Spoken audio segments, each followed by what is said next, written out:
Hey guys, welcome back. I'm Logan. This is The Long Drive, Season 2 premiere. That's right, guys, we are back. We are jumping right back onto the holy cow, that's a lot of tumbleweeds. Oh, we are jumping right back into it, my friends. So let's get started and we'll talk about what happened, what's going to happen, and where we go from here. So, last time, 5,209 kilometers got us from the start through all of our adventures and to the end of the road. We visited Mom for a little bit, and now we are going to drive back home. In theory, it should be somewhere around 5,209 kilometers. Again, we're going to find out. So, let's get back on it. What's different? What's going on? Not a whole lot's different right now. So, what we're going to do, we're going to drive, we're going to try to make some distance. We've got a little bit of fuel, we've got some food, we've got a good vehicle, but we said we wanted to trade out at some point for a big diesel. Now, what is that going to look like? We found one that we really liked last season. We left it along the side of the road, but that's 6, 7, 800 kilometers back, something like that. It's a long ways. So, we're going to try to get back to it. We're going to drive. We're going to catch up. We're going to talk about what the future of this season looks like, and hopefully it won't take 2 years to complete, because oh bunny, oh shoot, ooh, bunny ran across the road. Alright, so yes, hopefully it will not take 2 years to complete, and it will be a little more consistent. Obviously I took a break for a while, finished season 1, got some stuff done, dealt with some stuff. Now we are back, hopefully back on a week-to-week basis. And staying on a week-to-week basis, going this quickly, trying to knock out some mileage. We've already explored everything along the road. There's lots of stuff off the road, of course. We're never going to see it all. All the buildings on the road, we've pretty much explored and seen and found what there is to see. Until there's a new update, which, who knows when that will be. Speaking of, I know some people are irritated about Polyroam. It's made by the devs' friends. They took some time off to help them, I guess, with their game. It looks fun. I'm probably going to play it. Don't know when that will be, but I probably will play Polyroam at some point. Similar kind of vibe and feel. Obviously, it's a different game, made by a different person. A similar vibe and feel. So I'm kind of looking forward to that and giving it a shot, seeing what it looks like and how it plays. But for now, Season 2 of The Long Drive. Like I said, we're planning on a big diesel swap at some point. We did gas the whole way last time. We don't know when an update's coming, what that will look like. So for now, we're going to continue on like we did, back to the house, basically starting over. Only we're getting started. It's a new game plus, really is what it is. End of last season, we finished up. I just wanted to say I really appreciate all the comments and interaction with that video. You guys are great. Some names that I haven't seen in a while popped up to say congratulations, to send good thoughts and stuff. Really appreciate that. It's great seeing you guys, having the comments. And one of the things that I saw a couple of times was, this feels like old YouTube. There's not a team of 18 people. There's not 18 sponsor breaks. It's not a 4K camera on somebody's face. It's old school. It's, here's a video, let's talk, let's chat, let's just have a good time. And honestly, that means the world to me, because I don't know if I've mentioned it before, I am not the biggest fan of, I guess, like, quote-unquote modern YouTube. I'm old. I remember the birth of YouTube. I remember the original videos, those short little 10-second clips. Here's me in the zoo, the Numa guy, things like that. So I remember those early videos that were just, hey, here's me doing something fun and interesting, or me and my buddies screwing around. Watch it, maybe you'll get a laugh out of it or learn something. I remember those days. I am nostalgic for those days. And as much as I've learned from modern YouTube, as much as I enjoy modern YouTube for certain things. So for example, Paul's Hardware. I'm a computer geek. I always have been since I was little. I work in IT. Hell, like, I've made my career around computers and technology. The name of this channel that Adam and I started is Tech Nerds Entertainment. And I love Paul's videos. Great production value, he does some really cool stuff, some great giveaways. And to me, Paul is a prime example of what modern YouTube should be.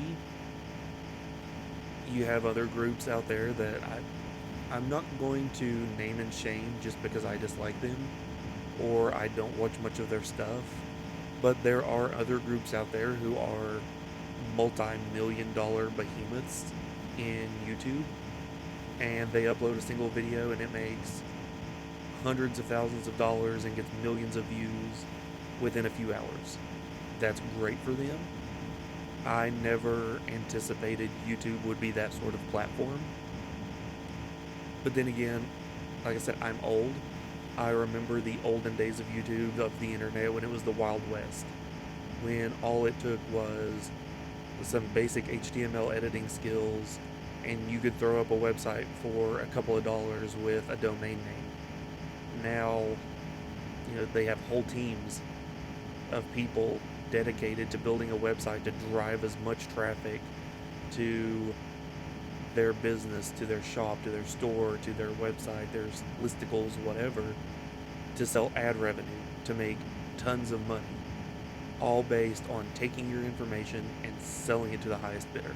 Not even the highest bidder, to anybody that wants it for a few pennies. And we all tell him that's okay. So I never envisioned the internet would really fall that far. But the internet also used to be, like I said, the Wild West. You could find anything if you knew where to look. You still can a lot, but think about the websites that you go to now. It's probably going to be the same handful of videos for all of you. Sheesh, there we go again. The same handful of websites for all of you. You've probably got YouTube. You've probably got something like Twitter, or X as it's called now. Maybe Facebook, TikTok, Instagram, things like that, Reddit. But here's the thing now. A lot of young people, not necessarily even Gen Z, but Gen Alpha, they'll post on Reddit and they'll say swipe to see more.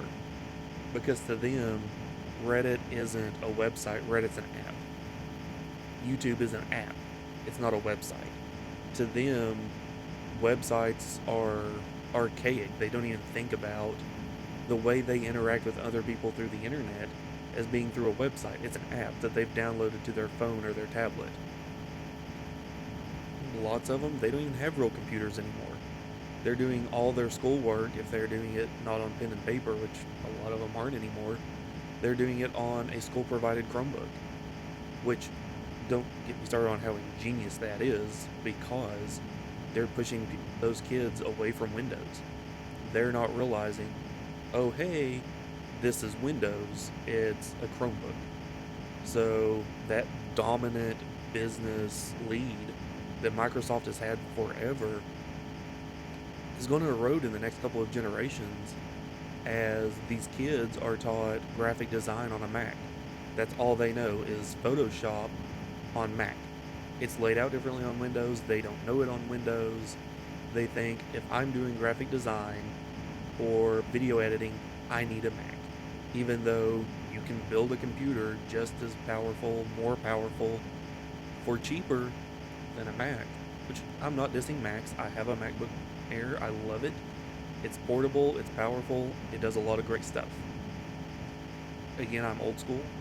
I think, for the most part, mostly business is Microsoft. It's just how it is. Microsoft has that commanding lead. But even things like Office are being eclipsed now in some areas by Google products. The job I have now isn't necessarily saying, hey, we're using Outlook and Word. A lot of people say, I use Google Sheets, I use Google Docs. It just is. Times change, things change, but long rant, which you guys are used to by now if you've been here for any period of time. I appreciated those comments saying how this reminds you of old YouTube, the old style of things. I really appreciate that. Believe it or not, I enjoy that, and it means a lot. That was a super long roundabout way of saying that. But again, guys, I appreciate you watching. I appreciate you hanging out, being with me, and just enjoying the ride.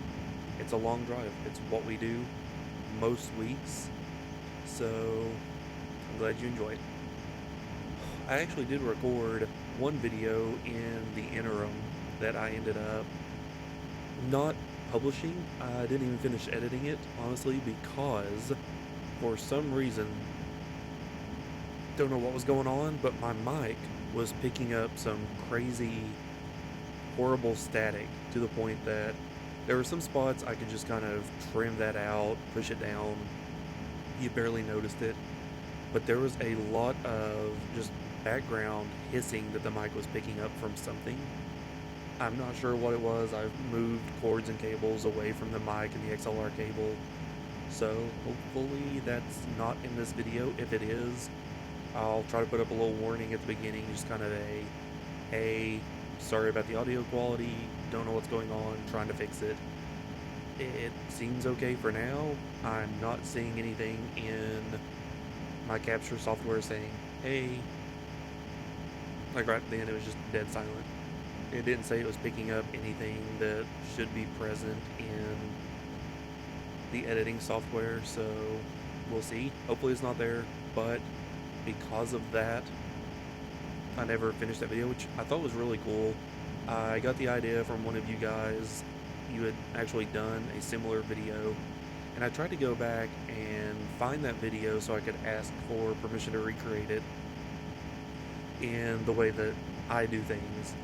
And I couldn't find your original video. If I can find it, I will do that again, because I do not want to just steal your video idea and say, hey, here's Logan, I'm doing this thing. But yeah, all credit where it's due. I strongly believe that. So if I can find it, I will try to make sure you get credit for the original idea. But basically it was just a getting started in the long drive. How would I get started? What do I look for? What do I do to get started to have a really successful run at the earliest point you can? So just things like cleaning this first, doing this, checking these spots for things that may have spawned, looking around the starter house, things like that. Don't miss anything. It's easy to do. You're excited to get on the road. So it was just a quick little video like that. I think it was going to be 10, maybe 15 minutes. Just something to say, hey, I'm not completely gone. Here's what's going on in the start of the game. Here's how to make sure that you are getting the most of your start. One of my cats is munching on some dry food, and they are making a ridiculous amount of racket. Oh yes, but since we're continuing on, like I said, it's basically New Game Plus. We still have Van Helsing, we have all of our food and things that we've accomplished and scavenged, I'm going to say scavenged along the way. So that is fantastic. We're not starting from scratch. We're not constantly seeking, a couple tenths of a gallon of fuel or a liter, things like that. So we're going to be set for a little while as we return home. Ooh. So I'm guessing a lot of you guys have seen, if you're into video games, things like that, you have seen Palworld that released out, how huge it has gotten, which, last I saw, Palworld had reported 25 million players. 25 million. So you think, whoa, that's a huge number, that's a lot of people. To put that into perspective, the last reported numbers for the newest generation full Pokemon game, I'm not comparing the two, I'm not saying they're related, I'm simply pointing out that this is a 30-year-old established franchise with a very dedicated player base who has made some questionable decisions the last few games versus a up-and-comer indie game. That's all I'm comparing. I'm not saying the two games are in any way related. Nintendo, don't sue me. Nintendo last reported, when I saw it, was somewhere around 23.5-ish million players for the newest Pokemon game. So think about that. 1.5-ish, somewhere in that ballpark, million people more played Pal World than the newest Pokemon game. Again, this is a 30-year-old established AAA franchise out of one of the big three studios slash console makers. And they had fewer players than a brand new IP that only launched on Xbox and Steam. Now, when I say Xbox, that does include Xbox Game Pass. So technically, if you're on the PC, you have two options to play Pal World. You can play the Steam version, which is supposedly almost identical. I'll go more into that in a minute. But you have the option to play it on Steam or Xbox Game Pass on PC. So, two options, PC and Xbox, and they got 1.5 million more players than the latest 30-year-old established franchise of Pokemon. Now, all that being said, Game Freak / Nintendo have really made some questionable decisions with Pokemon the last few years. I have not played, full transparency, I have not played a new Pokemon game since they were on the Game Boy. That tells you how long ago it was. I didn't play any on the Switches, on the Wiis, nothing like that. I briefly tried, what's it called? They came out with one that looked like it was a remake of Red Blue, but there was no battling. So like all you could do was catch Pokemon. There was no battling to make them more susceptible to capture, things like that, whatever it was called. I played that for about 3 minutes until I discovered there's no battling, and I never touched it again. So Nintendo has had horrible frame rate issues with the newest Pokemon games. The world, from what I saw, looked barren and empty. I think they were up to like 600 and some Pokemon, and they said, oh, well, this new game just can't support all of them, so we're cutting out loads and loads of them down to like 180, 200, something like that. So, I mean, they just pulled a Rockstar and completely demolished their lineup and said, too bad, so sad. If you wanted like a Blastoise, you can't get it. That's just an example. I don't know if Blastoise and Squirtle were still in these new games. That's just an example. So they've made some really questionable decisions, in my opinion, really bad decisions. And we can see how that, oh no, oh, something just went flying. I think it was a headlight. Yep, it was a headlight. I think that's all we lost, though, was a headlight. We looked pretty good otherwise. Yeah, so we were going super fast. Oh, it might have been the rear view mirror, and that side mirror, and that side mirror. Oh, okay. So we lost some outside stuff. It's okay, though.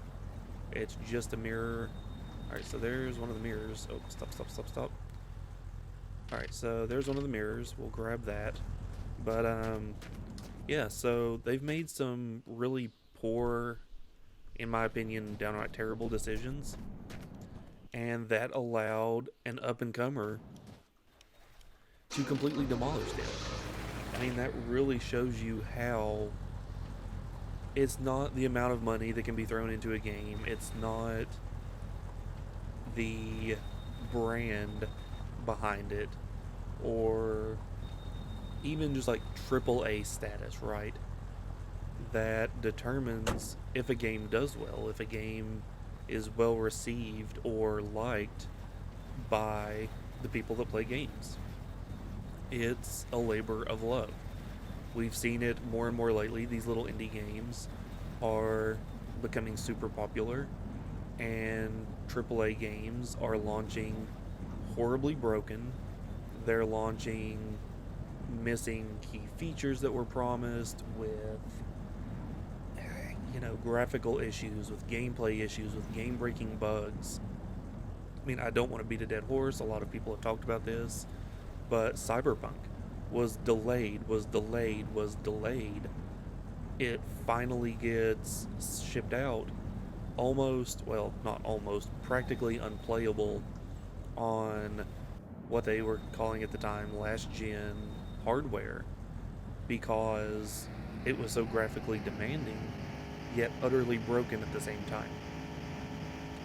You had Halo Infinite. One of the big draws of Halo is multiplayer Slayer and co-op gameplay.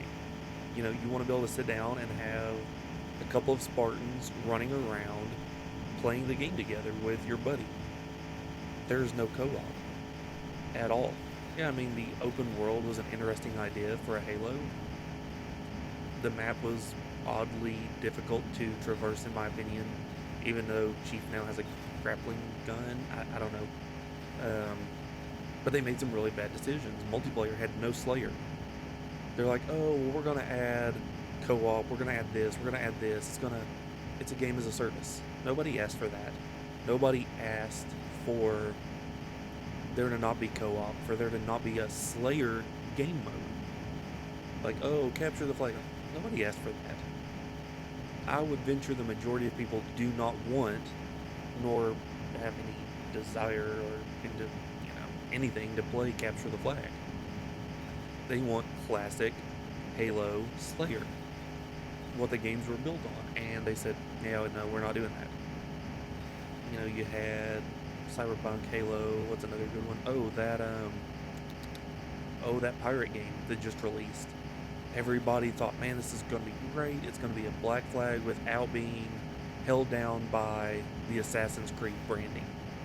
No, it's a ship-to-ship combat game as a service. There's no boarding of ships and hand-to-hand combat. There's no exploring islands, fighting people on land. None of that. And they're like, yeah, no, that's not what we're doing. Too bad you thought that. Go away now. It's a game as a service, microtransactions. And that's the kind of thing these big companies like Ubisoft and whoever makes Call of Duty, I don't even know, Activision, I guess. Are they still making Call of Duty? Are they still a thing? I don't even know anymore. But it's things like that that are really pushing people to these smaller game studios and pushing them to play these games and play them in huge numbers. And I will say I spent 200 hours in Palworld. I had a great base, I fought the legendaries, I beat the bosses. Me and my girlfriend played it together in a shared world. So much fun. We enjoyed 99% of it. Some of it, extremely annoying. It's an alpha game, I get that. I guess probably beta technically. But it's not a full game. They're still adding things, they're still working on things. So we knew that going in. A couple of the big things we had, like I said, we played a multiplayer version. We also played it through Game Pass. I don't have an Xbox One. We play on PCs. I play on my gaming PC, which I mean is my just daily driver PC. She's playing on a gaming laptop that's now a few years old. It's running a GTX 1070 and an i7, I think, an Intel i7.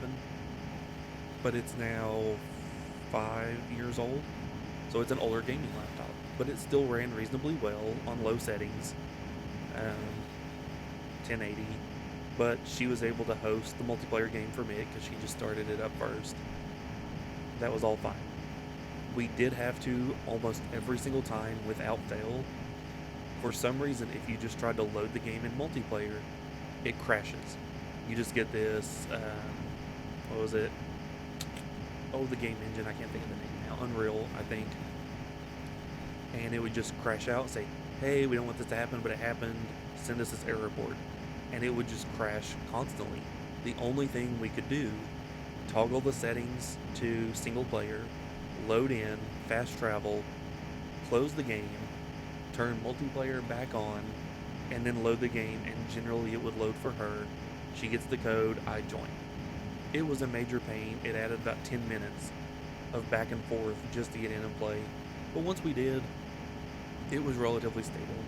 I know a lot of people on the subreddit say Xbox is horrible, it crashes all the time, they can't do dungeons, Graphics look terrible. I don't know if that's specific to the Xbox version. I did not have a lot of those problems playing the Game Pass version. Now, one thing I mentioned earlier briefly, and I'm circling back to finally, the Steam version versus Xbox. Steam is a lot more lax on things like language filters and updates. Microsoft is much more rigorous. So, one thing they're having to fight with, from my understanding on updates, is getting the updates pushed through Microsoft quickly, even though they're trying to push out the same updates for Xbox and Steam. Microsoft is dragging their heels and saying, like, oh, well, like signage, kind of like Minecraft. You can put up a sign and write things on it. You can leave notes, or you can leave directions, instructions, whatever. Well, that's completely broken on the Xbox version right now because of Microsoft's supposedly draconian rules on multiplayer games and being able to write whatever you want. They want to protect people from, I guess, what they consider bad language and harmful language, which, whatever, it's their company. They can do that. As ridiculous as I think that is, they can do that. That's their thing, whatever. So that's holding some things back. There are signs in the game on the Xbox version that you can build in place, but you can't write anything on them, so they're completely useless. Apparently the Steam version can rename the pals after you catch them, and so I can name mine Jim Bob. Well, I can't do that on the Xbox Game Pass version because of Microsoft. Now, supposedly, when Microsoft saw how big the game was getting, the amount of players it was getting, they started pushing it pretty heavily as, hey, pay for Game Pass, $10 a month, and you get Pal World day one. So they're really pushing it, and from my understanding, the devs are saying, like, Microsoft is working with us to try to get, like, our own team of people so that we can get things expedited, we can get updates out quicker and more efficiently. But there still is not total parity between Steam and Xbox. So that being said, if you have an Xbox and Game Pass, great, you can play it. If you have a PC and Game Pass, great, you can play it. You can also buy it through Steam. It's only like $25 for 200 hours of gameplay, and they're still adding to it. In my opinion, that $25 price tag is well worth it. I would much rather pay that and show my support to the team that has made Pal World for my 200 hours and their ongoing contributions to the game than I would ever consider giving Game Freak and Nintendo $70 for what I've heard is a completely broken Pokemon experience, or Call of Duty experience, or Halo experience, you name it. That's why I don't know the last time I played a major AAA release. It might actually be... So Grand Theft Auto 5, of course, but that's a 10-year-old game. What was the last... So I'm really trying to think of the last AAA game that I would have purchased for $60. And it would either be Red Dead Redemption 2 or Far Cry 6. One of those two. I don't recall which one it was. Now, for all the griping over the last 10 minutes about the horrible, broken AAA games, Red Dead Redemption 2 was really good. Now, a lot of people did not like the gameplay. They said it's a horse riding simulator. I understand that criticism. I thought the story was amazing. The scenery was extremely well detailed and put together. Lots of little things that... Now, I've said this before, I love procedural generation. I love being able to throw in a seed and experience a world I've never experienced. That being said, I adore a handcrafted world. A huge handcrafted world like Fallout or Red Dead Redemption or Grand Theft Auto.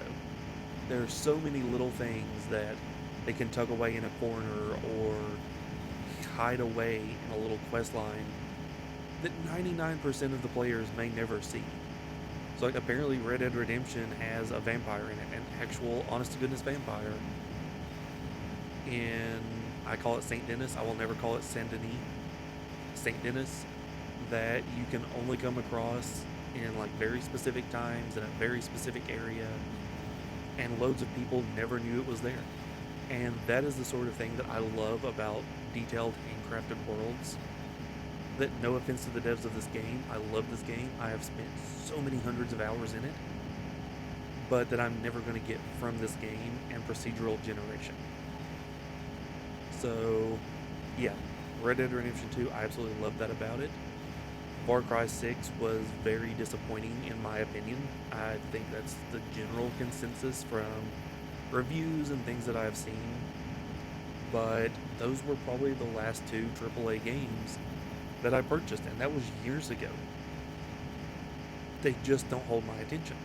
They are so broken and buggy, and the developers, I say the developers, that is really unfair to the people that actually build the games.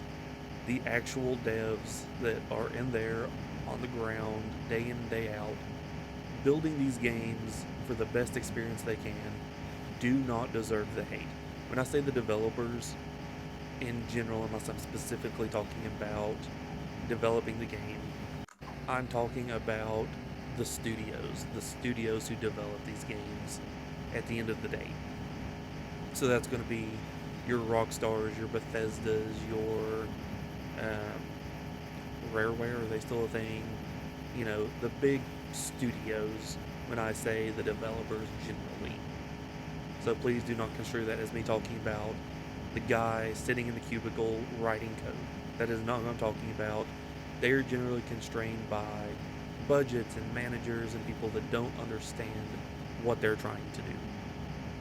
So, yeah, these developers, all they care about is making money.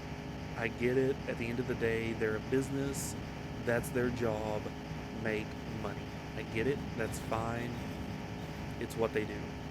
But make money by giving people something they want or need. You know, don't just shovel crap into their mouth and tell them it's chocolate cake. That is beyond ridiculous, and I think that's what's leading to this rise of indie games and indie studios who are able to put out a labor of love and make money off of it while still providing something that's fun for people. Honestly, the past few years, the games that I've played the most are indie games. The Long Drive, Space Engineers, Pal World, things like that. Not huge mainstream titles like Cyberpunk or Call of Duty, even things like Fortnite, which Fortnite's a whole nother story of promises and changes and things like that. But, I mean, at this point, I don't know that I would call Minecraft an indie game. It was when it came out, of course. It is now one of the best-selling games of all time, if not the best-selling. So I think calling them an indie game is probably a little disingenuous at this point.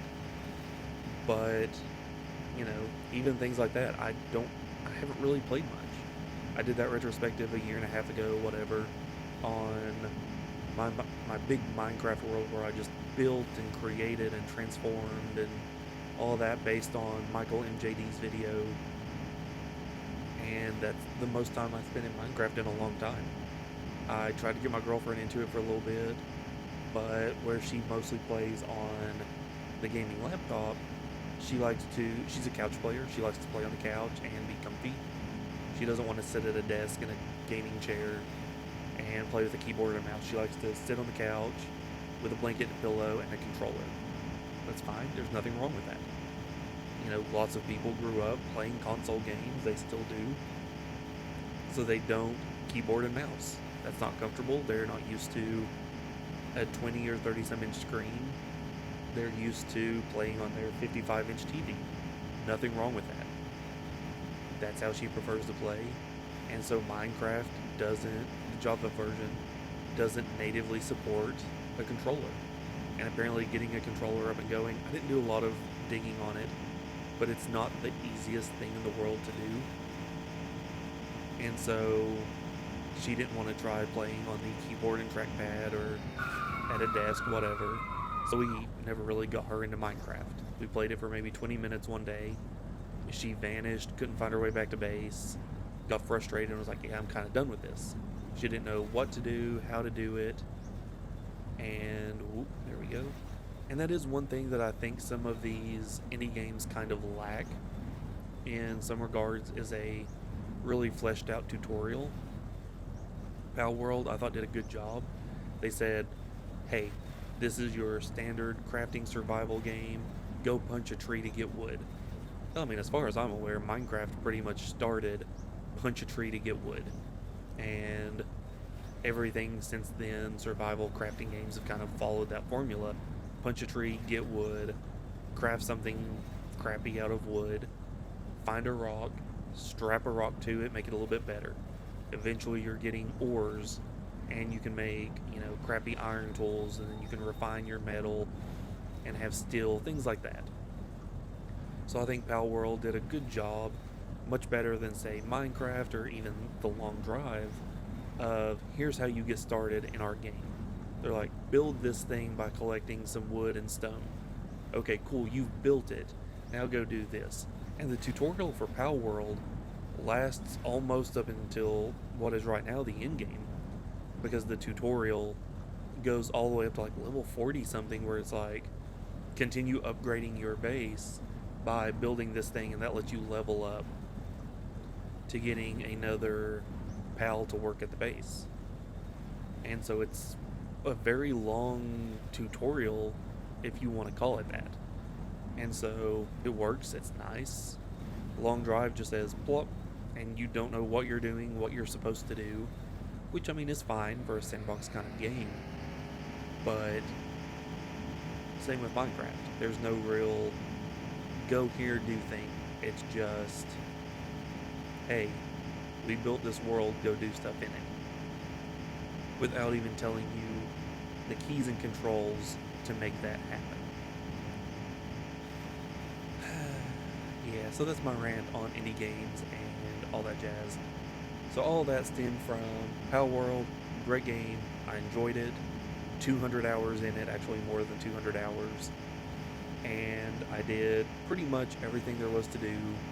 I had crafted all the things, I had captured all the legendary alphas, whatever they call them, the bosses. I beat the towers, I collected the diaries that kind of tell you a little bit more about the world and how it functions, how long it's been functioning. So until there's big updates which apparently are coming, they're adding new islands, they're adding new creatures, all that sort of stuff. I will get back into it at that point. Right now, the 200 hours I put into it, crafting, catching, exploring, has pretty much revealed the whole map, what is currently out there for lore, captured all the, all the big don't sue me, all the pals, beating the bosses, all that stuff. So I kind of put down that world, and I'm ready to move on. I did start a new world just for funsies to see if I would play it any different. My problem with things like that, I tend to find the playstyle that I enjoy, and so I don't really change things up and say, oh, well, last time I built my base on a nice flat area to best utilize all available space. So this time I'm going to build it on a cliff, so I have a view but less space, or on a hillside, so I have to build foundations and stairs and, make it harder to traverse. I'm like, no, this worked really well last time. I want to go do the exact same thing because it works. And so things tend to get laid out in the same way, in the same place. So it's like I'm just repeating the same game over and over. And so for me, that's usually not a lot of fun, which is why I tend to enjoy procedural generation. I never know what's going to be around the next curve, even if I've played the game 75 times, because it's been a different game every time. So things like that. But I very much enjoy the game. If you have the chance to play it, strongly recommend it. play with some buddies. It makes boss fights and things much easier. And I'm also a huge fan of saying check the settings. That game has a huge amount of settings that can make the game harder or easier in all aspects or some aspects, depending on how you want to play. So, for example, one thing that I absolutely detest is stamina and weapon degradation. I hate nothing more than saying, oh man, I've got to craft something, so let me go out and start mining something that I have to refine so I can craft something. I get all the way out there, start mining, and then my tool breaks. Or I'm in the middle of combat, which I think I've said before is my biggest gripe with the newest Legend of Zelda game. Breath of the Wild, great game. Weapon degradation, especially to the point that a weapon breaks, drives me nuts. I hate it. I will turn it off on any game that I have the ability to, because I think it is a ridiculous mechanic built to stretch out gameplay and to make it needlessly difficult. I get that some people love it. It it seems most people on it are 50-50 split. Either, well, not 50-50 split, but on both ends of the spectrum. Either they love it and they think that it really adds a layer of complexity and management, or they're like me and they think that it's stupid and a waste of time. I'm very much a stupid waste of time person. I understand where they're coming from with, oh, well, you have to make sure before you go into a battle that, you know, your gun is maintained or your sword so it doesn't break mid-combat. And if it does, that you have something back up, or it forces you to scavenge more. You can't find a really good gun early game and hoard it and use it the whole game and be ridiculously overpowered.